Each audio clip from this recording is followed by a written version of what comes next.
the odds for Midnight Oak. And final time is beautifully bred. Out of that wonderful mare, Parsons, of course, along with her husband, John, they produced the horse. Bruno Queiroz will do the riding. It's no luck in the first race job as Sire, and this filly is now just been accorded.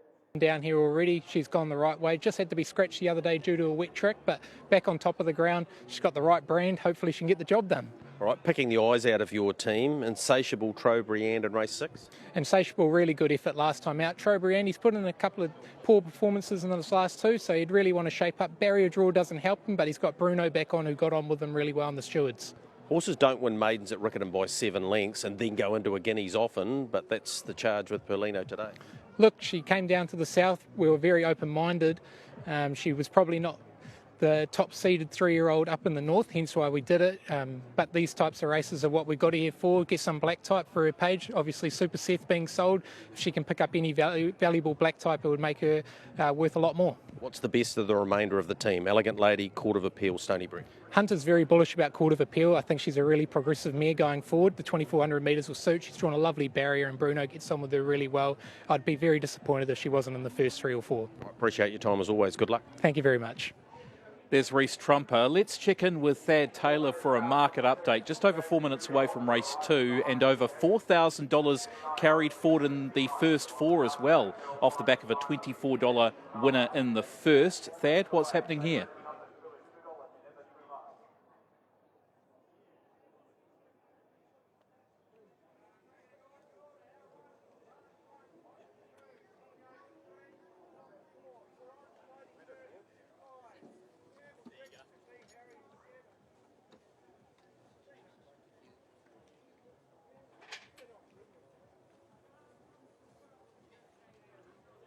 Staff, total, how does it go? 7 full time. Then I've got a few seasonal boys, part time.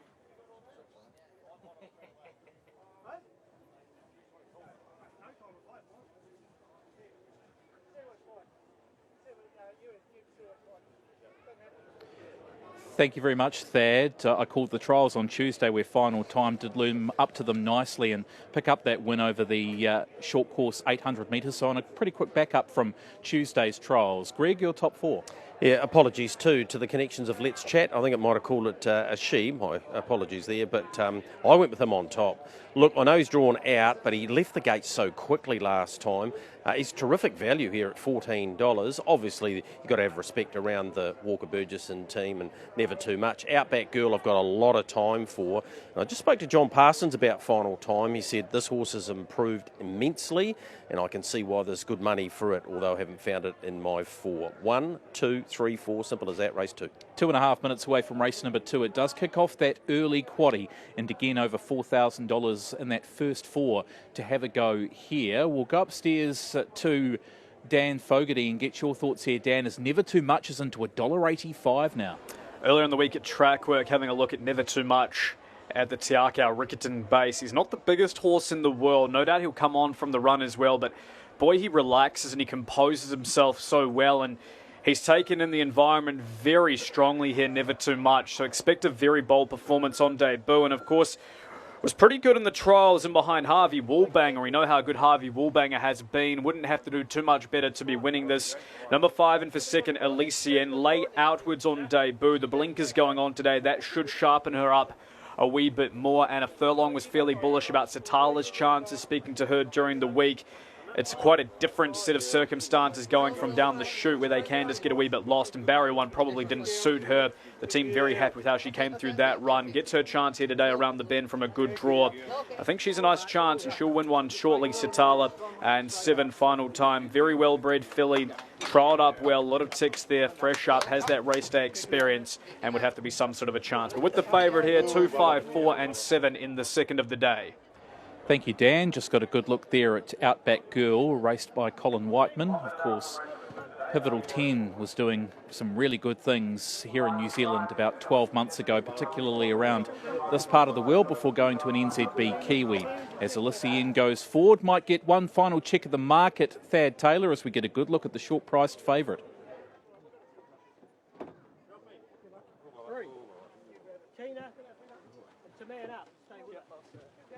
Good girl. Good girl. Good girl. Thank you, Thad. Runners moving up here for race number 2 on the cards, and the 2-year-olds here, good to see them stepping out here today, and we've got some nice types, and good to see the likes of the Bivouacs coming through, the Rubiks as well, a couple of our favoured runners in race number 2 on the card. Good luck if you're playing that first 4 as well, with over $4,000 carried forward as Midnight Oak goes forward and awaiting 1 or 2 left to load, including Let's Chat, Greg O'Connor's top selection in the race. It's out to $13 with the push inwards for Never Too Much. Race 2 on Otago Classics Day at Wingatui. Here's Dan Fogarty. Thank you, Mark. The field is set for the second, and the favourite is Never Too Much. Field of 7 to run in the White Robe Lodge gates.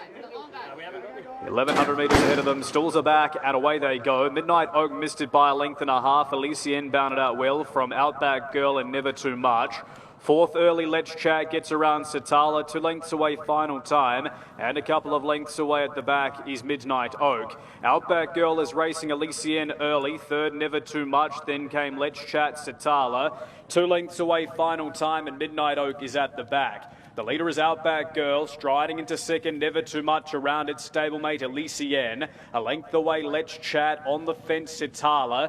Then came Final Time, and 2 lengths away, Midnight Oak. 500 to go in the second, and Outback Girl looks to steady the tempo, leads a length over Never Too Much, and behind him Elysian. Citala looking for racing room, out in the deep, Let's Chat, then Final Time and Midnight Oak. Outback Girl, Elysian through on the rail, then Never Too Much. Final Time comes with its run, then Citala. Outback Girl, here's Final Time very quickly. Final Time up to the lead from Outback Girl, then Never Too Much and Citala, but Final Time is kicking clear. That's a nice win. Final Time wins a bit. Outback Girl, Never Too Much third, then came Citala, Midnight Oak, Let's Chat and Elysian.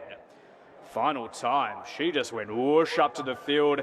Bruno kept her mind engaged and was too sharp. Fresh up after a big spell. Race during Cup Week, finishing 6th, and then today has really resumed with a bang. 7 the winner. Close second between the 3 and the 2 in Citala once it got to clear airs, finished 4th. 7 the winner though. Final Time will beat home the 3 Outback Girl, then the 2 and the 4. 7, 3, 2 and 4 in the KB Contractors 2-year-old. Really nice effort there by Final Time, was just out the back and